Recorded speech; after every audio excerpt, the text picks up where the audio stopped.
দুনিয়াতে যত অদ্ভুত অদ্ভুত প্রশ্ন সব আপনি মুসা আলাহিস সাল্লামের মাথা থেকে পাবেন। বিভিন্ন বিষয়ে আল্লাহরে প্রশ্ন করতেন। সাইয়েদনা মুসা আলাহিস সাল্লাম আল্লাহরে বললেন, আল্লাহ আপনি আমার এমন একটা জিকির শিখাইয়া দেন যে জিকিরটার শব্দ আপনি আর আমি ছাড়া কেউ জানবে না।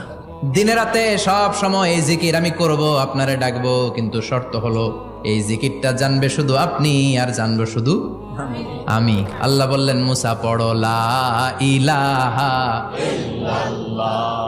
মুসা আলাইহিস সালাম কয়, মাবুদ এটা তো জাতীয় জিকির, সবাই জানে।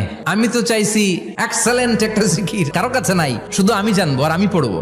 আল্লাহ বললেন, মুসা এই লা ইলাহাকে যদি এক পাল্লায় রেখে দাও, তাম বিশ্ব, সাত আকাশ, সাত জমিনটারে তুলে যদি তুমি আরেক পাল্লায় রেখে দাও, লা রাজাহাত কাফাতু লা ইলাহা ইল্লাল্লাহ, মুহূর্তের মধ্যে লা ইলাহার পাল্লা ভারী হয়ে যাবে।